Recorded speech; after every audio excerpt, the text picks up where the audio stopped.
season is well and truly underway, which means that tennis does not get to escape our controversy story time microscope on this channel. And I ended up digging really deep into an investigation that was conducted by the BBC and BuzzFeed News in 2016 that was like a gold mine of information. So today I'm going to ramble about sort of the background. One match in 2007 that was investigated by the ATP and then pretty much just ignored.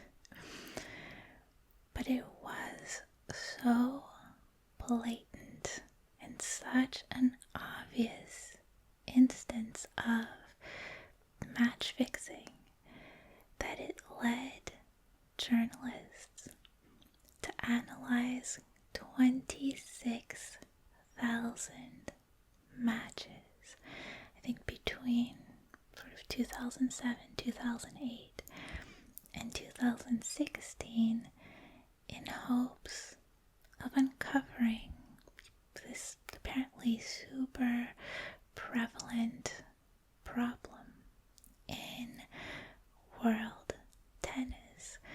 So if you enjoy this video, let me know in the comments, or let me know by hitting the like button, and then I'll make another video, sort of like a part 2, about what the investigation 9 years after this match found about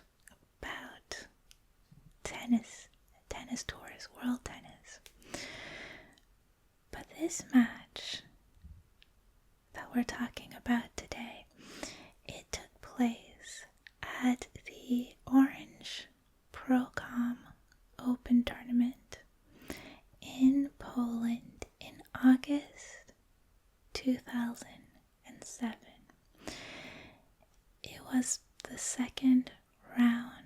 It was a pretty obscure match, or at least it should have been. It was between Nikolay Davydenko of Russia. At the time, he was ranked 4th in world tennis, and he came in to this tournament. He was defending champ, and he was seeded number 1, and he was playing against Vassallo Arguello of Argentina, who was ranked 87th in the world. Now, early on in the match, we're still pretty early in the first set. They've been playing for about 6 minutes now, and someone at Betfair, which is a betting exchange website, someone on their integrity team calls Gail Bradshaw, who was the executive vice president of rules and competition at the ATP. See, Betfair had this understanding with the ATP where if anything suspicious, if any suspicious betting activity ever came up, they would let the ATP know. And so Betfair noticed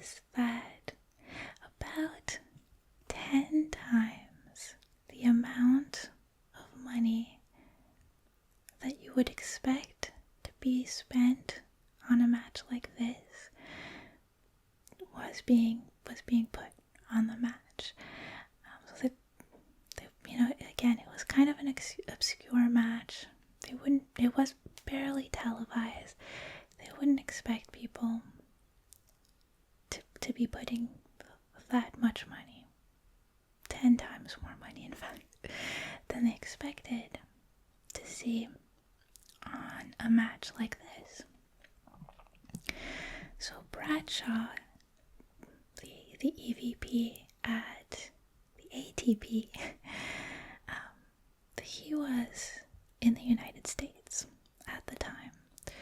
So he calls 2 ATP officials who were at the tournament, and he tells them about the call from Betfair.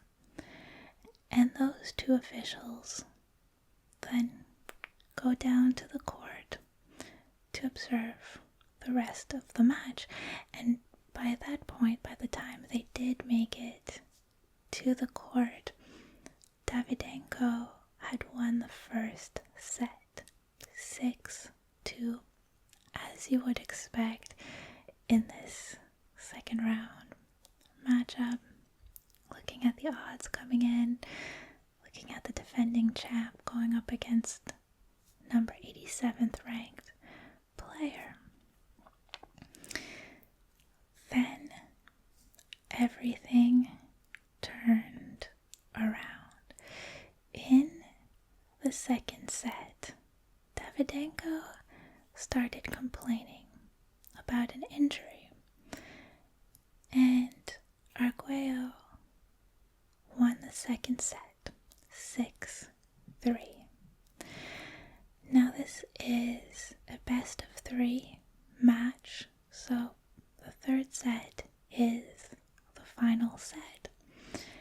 And 3 games in, Davydenko retired due to his injury. And look, that in itself isn't a reason to start raising eyebrows. But the betting patterns were so concerning to Betfair that the following morning they voided all bets on this match. They voided the market because something fishy is going on, and of course they reserve the right to void a market, and so that's what they did. And then they released a statement that said, "We think the market quite clearly wasn't fair. The prices seemed very odd. As a result, in the interest of fairness and integrity, and in consultation with the ATP, we have decided to void the market and return all stakes to bettors." It's the first time the company has taken such a step in any sport. So, big decisions to make. And then they said that they would turn over the betting records to the ATP to investigate. Now, the ATP did not know what to do with all of this. It feels weird to think that in 2007 they hadn't dealt with something like this before. It's such an old sport, and there must have been instances of this before, but this was, all eyes were on them. So the ATP went to the British Horse Racing Authority for advice because the BHA had experience dealing with betting related corruption before. And they were told, look, launch a full investigation into the match And that's what they did. So first of all, they interviewed the match umpire.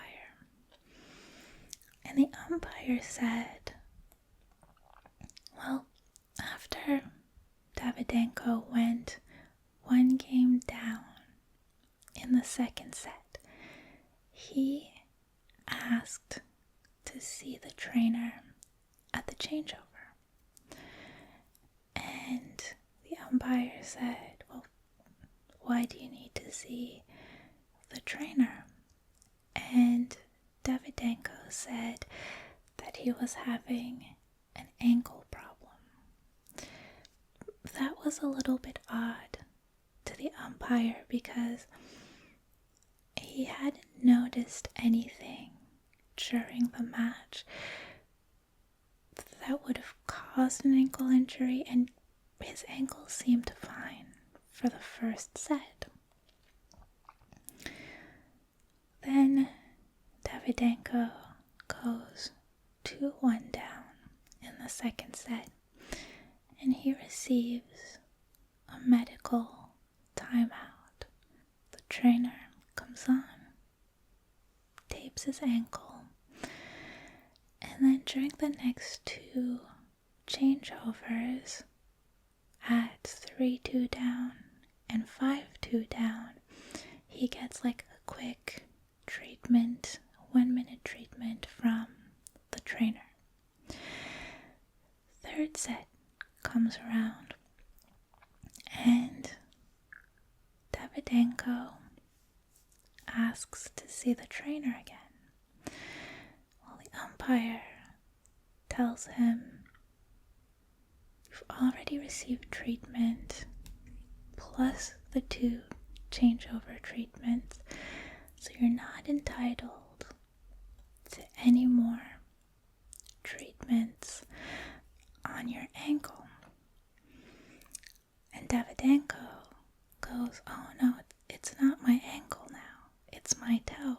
I'm going to jump ahead a little bit now and say that with all of the information that I will give you, Davydenko did admit to investigators that in that moment he wanted treatment on his ankle, and he lied about it being his toe because he knew he couldn't get the trainer on for his ankle. So just to put that suspicion out of all of our minds, Davydenko did admit to it. But it's my toe, different problem. So the umpire tells him, you're going to have to wait until the next changeover. This set break is over and Arguello is ready to serve. And frankly, the umpire was getting a little bit annoyed because he didn't see anything that would aggravate or injure Davydenko's toe. Obviously, again, jumping ahead a little bit, but tanking is real in tennis. It's a known fact, and especially when a player is contracted to play a tournament like this, which Davydenko was. He won the previous Orange Procom Open, so he was contracted to appear the next 2 years. He had Montreal coming up, he had the US Open coming up, and so it would be fair for the umpire to think Davydenko is tanking here. So we get to the changeover. The trainer comes on to talk to Davydenko, and then he leaves, but Davydenko stays in his chair. And the umpire is like, did you not hear me call time? And that's when Davydenko says that he can't continue playing game, set, and match. With all that being said, the umpire did say that he did not believe that Davydenko tanked. He said if he did tank, he did it in a professional way, whatever that may be, and in a way that wasn't overtly obvious. If you're watching the video because you like the controversy videos, but you're not familiar with tennis terminology, tanking is basically giving up on purpose, losing a match on purpose, usually to either because you're bored and you don't care, or to preserve your form for other tournaments, to preserve your conditioning. Now, remember those two ATP staff members that went down to the match after Betfair called Bradshaw? They obviously retold the same story about the injuries that the umpire told investigators. They did add that it seemed like Davydenko wasn't giving his best effort during the match, but there was no negative reaction from the crowd, which probably meant that the fans thought he was playing normally.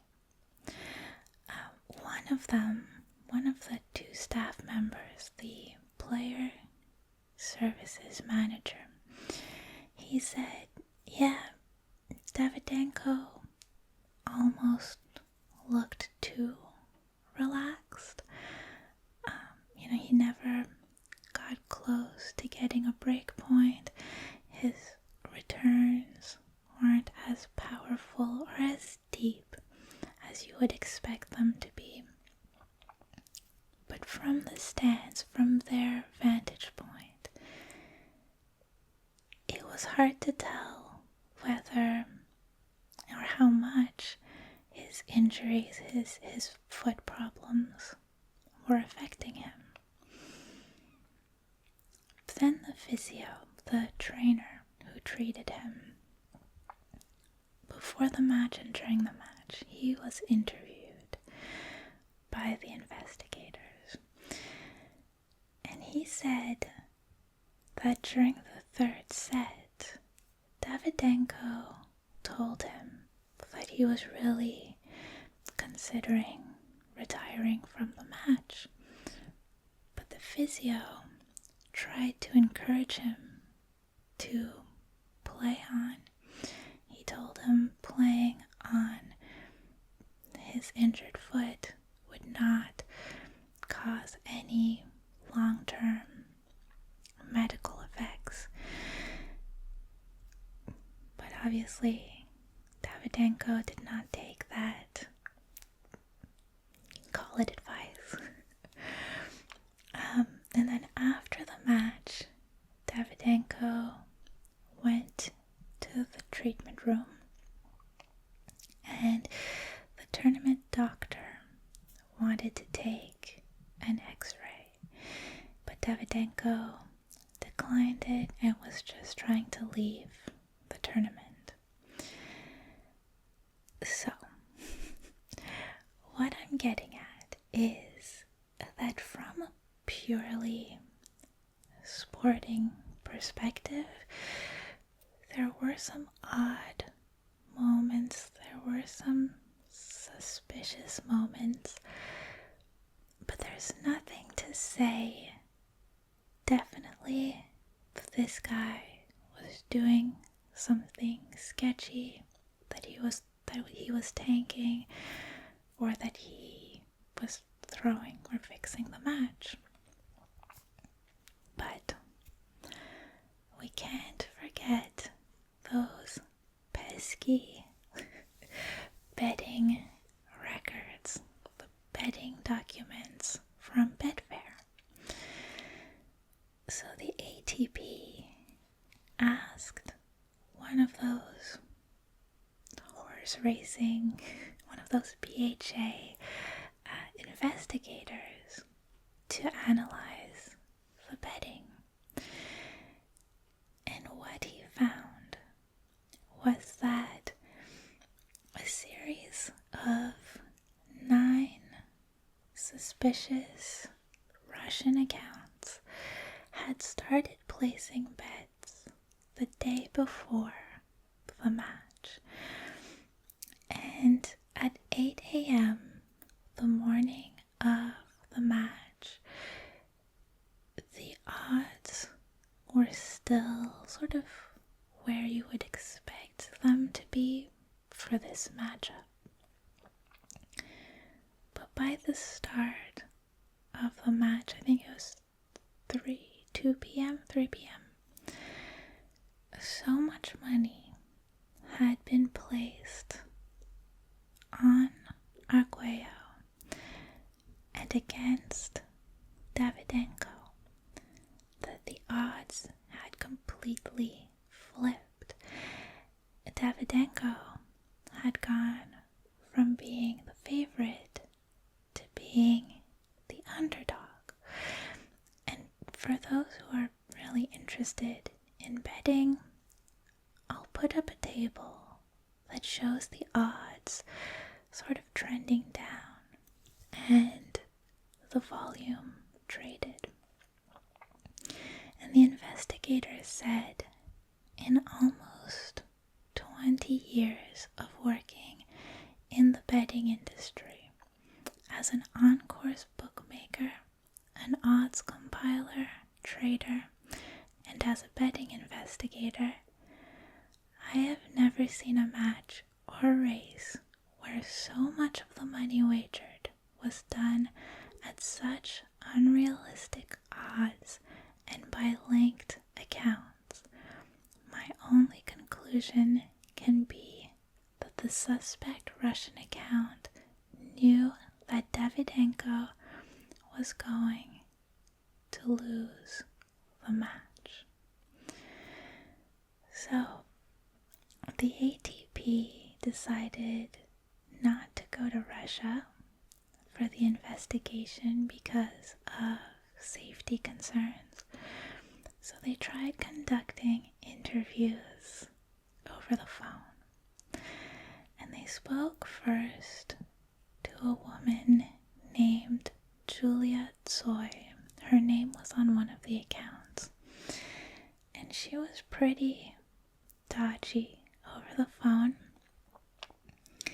But she claimed that she read a newspaper article that talked about Davydenko's health. He was prone to injuries, and that she bets on impulse, and that's what led her to bet so heavily on or against Davydenko.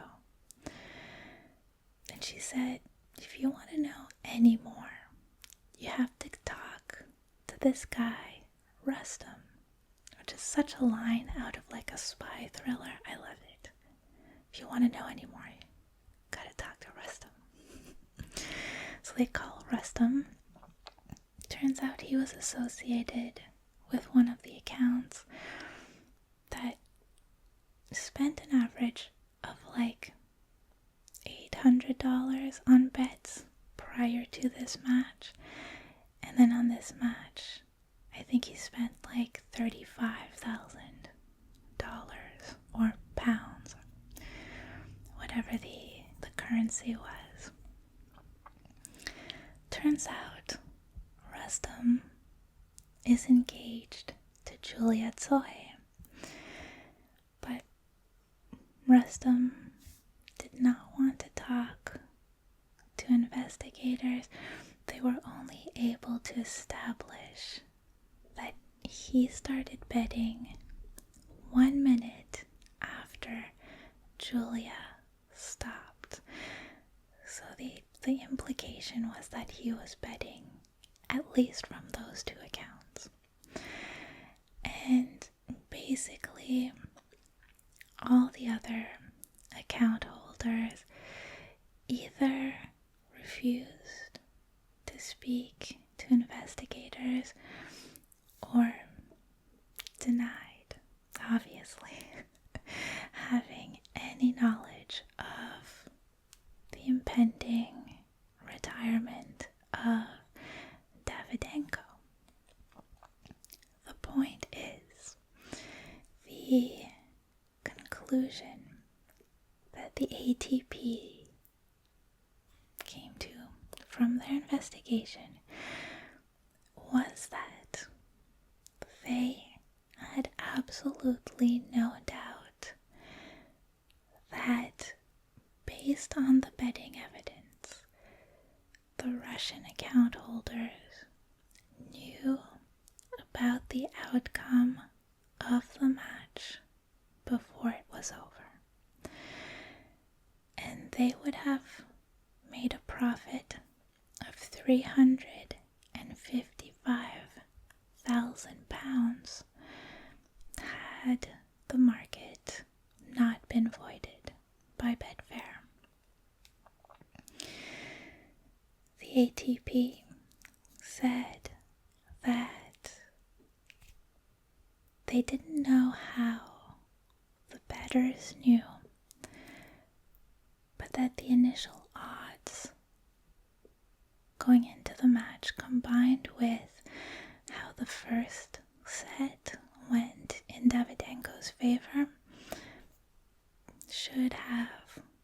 would have been enough to convince anyone that Davydenko would win the match. There's no way that bettors would continue betting against him with all the facts laid out.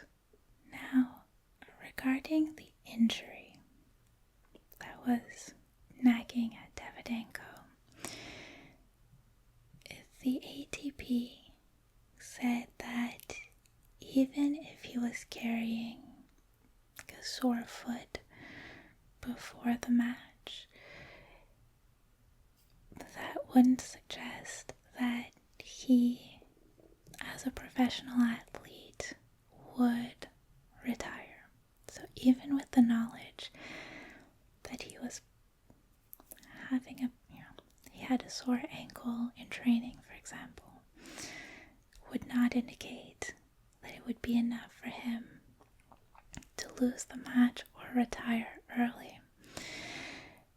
And that if he sustained the injury during the match, the betting line should not have been affected prior to the match. Davydenko should not have been an underdog when the match was starting. They said that if the bettors were looking at his forms in the previous tournament, in the first round of the tournament, and expected him, well, I shouldn't say in the first round, because if the bettors had been studying his form, knew that he was prone to injury, expected him to be out of this tournament early, then we would have seen big bets against Davydenko in the first round too. But we didn't.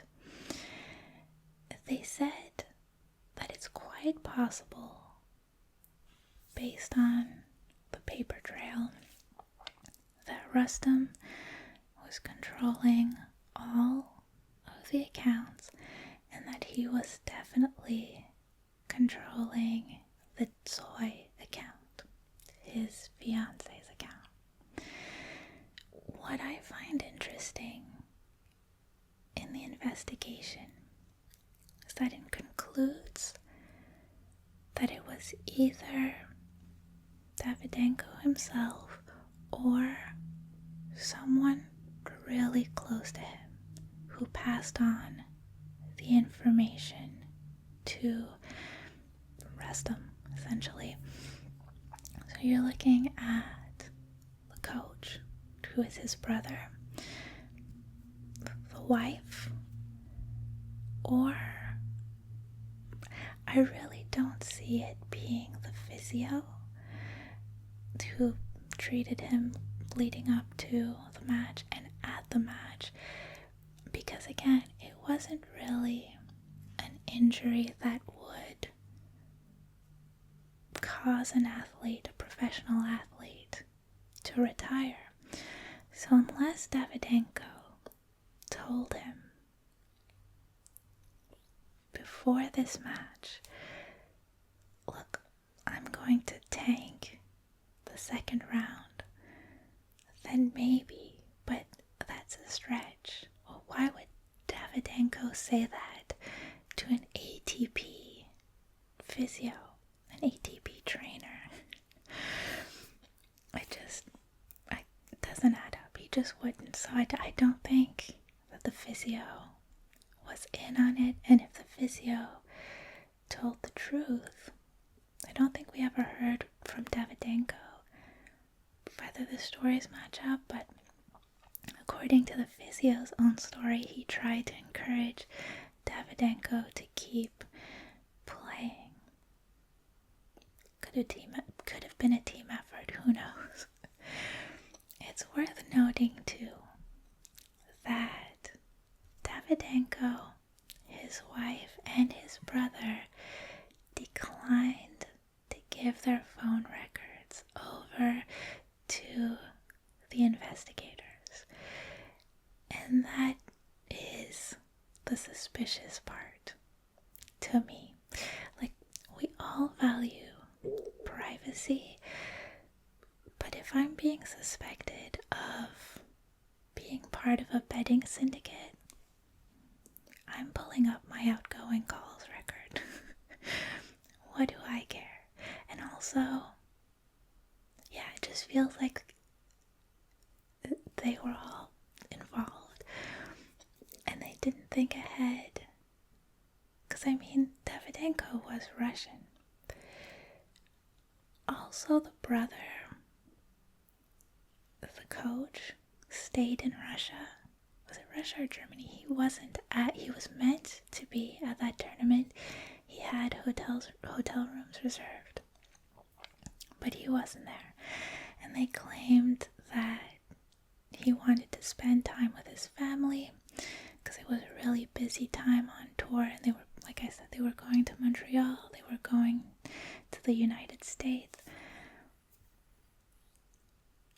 So I don't think it would have been odd for there to have been a call between Davydenko and his brother while they were at the tournament.